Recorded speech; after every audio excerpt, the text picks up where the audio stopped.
తెలంగాణ రాష్ట్ర ప్రభుత్వం తేదీ 29/7/2025న 44 మంది డిప్యూటీ కలెక్టర్లకు స్పెషల్ గ్రేడ్ డిప్యూటీ కలెక్టర్లుగా ఈరోజు ప్రమోషన్లు ఇచ్చారు. వాటిలో కొద్ది మందికి అనర్హులకు కూడా ఇచ్చారని చెప్పి మేము చెప్తా ఉన్నాం. వి లచ్చిరెడ్డి అనే రెవెన్యూ ఉద్యోగుల సంఘం నాయకుడు అని చెప్పుకుంటూ అనేక అక్రమాలకు పాల్పడుతుండేవాడు. 2019లో కీసర్ ఆర్డీఓగా ఉన్న లచ్చిరెడ్డి గారిని అప్పటి బీఆర్ఎస్ ప్రభుత్వం జయశంకర్ భూపాలపల్లికి డిప్యూటీ కలెక్టర్గా ట్రాన్స్ఫర్ చేస్తే అతని విధులకు హాజరు కాకుండా కూడా ఉద్యోగానికి రాజీనామా చేసిన సంగతి చేసింది. మరి రాజీనామాను కూడా అప్పటి ప్రభుత్వం ఆమోదించకుంటే అతని విధులకు హాజరు కాకుండా పరారీలో ఉన్నాడు. 4 సంవత్సరాల 2 నెలలు పరారీలో ఉంటే కాంగ్రెస్ ప్రభుత్వం ఏర్పడ్డ తర్వాత వెంటనే మళ్ళీ జాయిన్ అయితే ఏమి ఆలోచించకుండా రెవెన్యూ శాఖ ప్రిన్సిపల్ సెక్రటరీ గారు అతన్ని విధులకు జాయిన్ చేసుకుని మళ్ళీ అసిస్టెంట్ సెక్రటరీ కూడా ఈరోజు పోస్టింగ్ ఇచ్చినటువంటి పరిస్థితి చూసాం. అంటే 4 సంవత్సరాల 2 నెలలకు కనీసం అంటే ఏమి ఎంక్వైరీ చేయకుండా, ఎందుకు రాలేదని చేయకుండా అతనికి ₹1,00,00,000 పైన జీతం ఇచ్చండి. ప్రభుత్వ జీతం అంటే ప్రభుత్వ జీతం ఎవరికి వెళ్ళిస్తారు? ప్రజలు కట్టిన పన్నులే కదా. మళ్ళీ 4 సంవత్సరాల నెలలకు ఒక ఉద్యోగికి పరారీలో ఉన్న వ్యక్తికి జీతం ఎలా ఇస్తారు? అది ఒక తప్పిదం. రెండో తప్పిదం ఏంటంటే, మూడోది మొన్నటికి మొన్న ఇచ్చిన ప్రమోషన్లలో కూడా అతనికి అక్రమ ప్రమోషన్ ఇచ్చారు. అంటే అతను అసలు రెవెన్యూ శాఖకు వచ్చింది ఆయనకు ఒక తప్పిదం అండి. ఆయన 2000 గ్రూప్ 4 జాబ్లో గ్రూప్ 2లో సెలెక్ట్ అయిన తర్వాత ఎక్సైజ్ శాఖకు ఉండాలి. యాక్చువల్గా ఎక్సైజ్ శాఖకు పోవాల్సిన అతను ఈరోజు అక్రమంగా రెవెన్యూ డిపార్ట్మెంట్కి వస్తే సుప్రీంకోర్టు జడ్జిమెంట్ ప్రకారం కూడా ఈరోజు రెవెన్యూ శాఖ ఎక్సైజ్ శాఖకు పంపకుండా అక్కడ కూడా మేనేజ్ చేసుకుని మళ్ళీ ఇప్పుడు అంచెలంచెలుగా అక్రమ ప్రమోషన్లు కూడా ఈరోజు పొందుకుంటూ వస్తున్నటువంటి లచ్చిరెడ్డి గారిపై అక్రమాలపై డీజీ విజిలెన్స్తోన ఎంక్వైరీ చేయాలని చెప్పి మేము బీసీ పొలిటికల్ చేసి పక్షాన ప్రభుత్వానికి విజ్ఞప్తి చేస్తా ఉన్నాం. ఎందుకంటే అతను ₹1,00,00,000 జీతం ఇవ్వడం ఒక తప్పు, అక్రమ ప్రమోషన్ ఇవ్వడం ఒక తప్పు. అతని పైన అనేక ఆరోపణలు ఉన్నాయి. గతంలో అనేక కేసులు కూడా పెండింగ్ లో ఉన్నాయి. కేసులు పెండింగ్ లో ఉన్న వ్యక్తికి, పరారీలో ఉన్న వ్యక్తికి ఈరోజు స్పెషల్ గ్రేడ్ డిప్యూటీ కలెక్టర్ గా ఎందుకు ఇచ్చారనేది ఈరోజు ప్రశ్న ఉత్పన్నం అవుతా ఉంది. అంటే రెవెన్యూ అధికారులు కానీ ఈరోజు ముఖ్యమంత్రి గారు కూడా తప్పుదో పట్టించి ఇటువంటి చర్యలకు పాల్పడతా ఉన్నారు. అతనేమో నాకు రెవెన్యూ మినిస్టర్ దగ్గర, ముఖ్యమంత్రి దగ్గర, అందుకే నాకు ఏదైనా ప్రమోషన్లు వచ్చినాయని చెప్పి బయట కూడా చెప్పుకుంటా ఉన్నాడు. అంటే దీన్ని మనం తెలంగాణ ప్రజలకు ఏం మెసేజ్ పంపుతుందో ఈరోజు ప్రభుత్వం కూడా ఆలోచించాలి. అందుకే మేము కూడా ముఖ్యమంత్రి గారు కలుస్తాం. ఈరోజు గతంలో కూడా ఆయన పైన అనేక ఆర్టీ యాక్ట్లు వేసినాం. మేము 10 నెలల నుంచి చేస్తుంటే కూడా అతను కూడా ఆర్టీ యాక్ట్ కూడా రిప్లై ఇవ్వకుండా అధికారులు కూడా మేనేజ్ చేస్తున్నటువంటి పరిస్థితి చూసినాం. ఖచ్చితంగా అప్పీల్కి వెళ్తాం.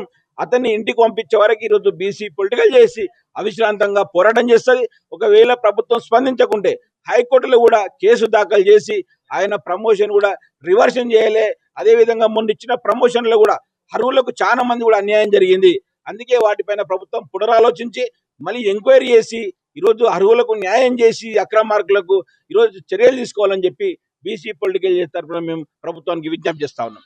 రాష్ట్ర ప్రభుత్వం 29 జూలై 2025న 44 మంది డిప్యూటీ కలెక్టర్లకు స్పెషల్ గ్రేడ్ డిప్యూటీ కలెక్టర్లుగా ప్రమోషన్లు ఇచ్చారు. మరి వాటిలో అనేక మంది అర్హులకు ఇచ్చిన కొద్ది మంది అనర్హులకు కూడా, అక్రమార్కులకు కూడా పదోన్నతులు ఇవ్వడంపై ఈరోజు బీసీ పొలిటికల్ చేసి ప్రభుత్వం దృష్టికి కూడా కొన్ని ఫిర్యాదు చేస్తూ ఉంది. అంటే ఉదాహరణకు వి లచ్చిరెడ్డి అనే క్యాండిడేట్ ఉన్నాడు. రెవెన్యూ ఉద్యోగుల సంఘంలో ఆయన సంఘ నాయకుడు అని చెప్పి గతంలో కూడా అనేక అరాచకాలకు, అక్రమాలకు పాల్పడినటువంటి పరిస్థితి మనం చూసినాం. మరి కీసర్ ఆర్డీఓ ఉన్నటువంటి అతన్ని గత బీఆర్ఎస్ ప్రభుత్వం 2019లో జయశంకర్ భూపాలపల్లికి ట్రాన్స్ఫర్ చేసింది స్పెషల్ డిప్యూటీ కలెక్టర్గా. అంటే మళ్ళీ అక్కడ ఏం చేశాడు? అతను విధులకు జాయిన్ కాకుండా తన ఉద్యోగానికి కూడా రాజీనామా చేసిండు. రాజీనామా చేస్తే ఆ ప్రభుత్వం కూడా రాజీనామా ఆమోదించలేదు అప్పటి ప్రభుత్వం. ఎందుకంటే అతను శంషాబాద్లో తహసీల్దార్గా ఉన్న సమయంలో అక్కడ నుంచి ట్రాన్స్ఫర్ అయినాక కొన్ని ఆర్డర్లు ఇచ్చారు పాత్రజేతులు అని చెప్పి ఆ ఎంక్వైరీలో కూడా తేలింది. అప్పుడున్న ఆర్డీఓ ఎంక్వైరీ చేశారు అక్కడ రాజేంద్ర నగర్ ఆర్డీఓ. ఆ ఎంక్వైరీలు తేలితే ఆ కేసు కలెక్టరేట్లో పెండింగ్లో ఉన్నందుకు రంగారెడ్డి కలెక్టరేట్లో అతన్ని రాజీనామాను ఆమోదించకుండా పెడితే అతను ఏం చేసిండు? పరారీలో ఉన్నాడు. 4 సంవత్సరాల 2 నెలలు పరారీలో ఉండి కొన్ని కంపెనీలు పెట్టాడు. ఫార్మా కంపెనీలు దాదాపు 800 కోట్లు కూడా కంపెనీ పెట్టినట్టు కూడా సమాచారం ఉంది. మరి 4 సంవత్సరాల 2 నెలలు పరారీలో ఉన్నటువంటి లచ్చిరెడ్డి గారు మొన్న కాంగ్రెస్ ప్రభుత్వం ఏర్పడిన తర్వాత 2023 డిసెంబర్లో మళ్ళీ వచ్చి జాయిన్ అయ్యాడు. జాయిన్ అయినమ్మడే రెవెన్యూ ప్రిన్సిపల్ సెక్రటరీ గారు వెంటనే అతను జాయిన్ చేసుకుని మళ్ళీ అసిస్టెంట్ సెక్రటరీగా ఆయన కొన్ని రోజులు విధులు కొనసాగిస్తారు. దాని తర్వాత మళ్ళీ 2 ఏళ్ళు తిరగకుండానే మొన్న 2 రోజుల కిందట స్పెషల్ గ్రేడ్ డిప్యూటీ కలెక్టర్ అతనికి ప్రమోషన్ ఇచ్చిండ్రు. అంటే 4 సంవత్సరాలు 2 నెలలు పరారిలో వ్యక్తికి జాయిన్ చేసుకోవడం ఒక తప్పు. జాయిన్ చేసుకోవడమే కాకుండా దాదాపు ఆ పరారిలో ఉన్న కాలానికంటే దాదాపు ఒక 1500 రోజులకు ₹1,00,00,000 పైగా వేతనం ఇవ్వడం రెండవ తప్పు. అతనికి మళ్ళీ ప్రమోషన్ ఇవ్వడం కూడా మూడవ తప్పు. అంటే తెలంగాణ రాష్ట్ర ప్రభుత్వం ఈరోజు ప్రభుత్వ అధికారులు, రెవెన్యూ అధికారులు ముఖ్యమంత్రి గారిని కూడా తప్పుదో పట్టిస్తా ఉన్నారు. వీరు చేసే పని ఈరోజు ముఖ్యమంత్రి గారు కూడా చెడ్డ పేరు వస్తా ఉంది, ప్రభుత్వానికి చెడ్డ పేరు వస్తా ఉంది. కాబట్టి దీని వెనుక సూత్రధారులైనటువంటి ఇద్దరు పేర్లు ప్రధానంగా వినిపిస్తా ఉంది. సిసిఎల్ఏలో ఆఫీస్ సూపరింటెండెంట్ చేసినటువంటి రాంబాబు గారికి, అదేవిధంగా రెవెన్యూ శాఖలో సెక్రటరియట్ల సెక్షన్ ఆఫీసర్ గా పనిచేస్తున్నటువంటి వేణు, వీళ్ళిద్దరు కూడా మొన్న ప్రమోషన్ లో తారుమారు చేసినట్టు, డబ్బులు ఇచ్చిన వాళ్ళకే ప్రమోషన్లు ఇచ్చి దాదాపు కొన్ని కోట్లు కూడా చేతులు మారినట్లు కూడా ఈరోజు బయట వినిపిస్తా ఉన్నాయి. అందుకే వీటన్నింటి మీద విజిలెంట్ డీజీ గారితే ఎంక్వైరీ చేస్తే నిజానిజాలు బయటకు వస్తాయి. ఈరోజు బీసీ పొలిటికల్ చేసి కూడా మేము చేసిన ఆరోపణలు కట్టుబడి ఉన్నాం, మేము చెప్పేటివంత నిజాలు, వారికి కూడా కమిటీ వేస్తే వారికి కూడా మా తరుణ ఆధారాలు ఇచ్చి ఈరోజు జరిగిన అన్యాయాన్ని నిరూపిస్తాం, జరిగిన అక్రమాలను కూడా నిరూపిస్తామని చెప్పి ఈ యొక్క మీడియా ముఖంగా మేము తెలియజేస్తా ఉన్నాం.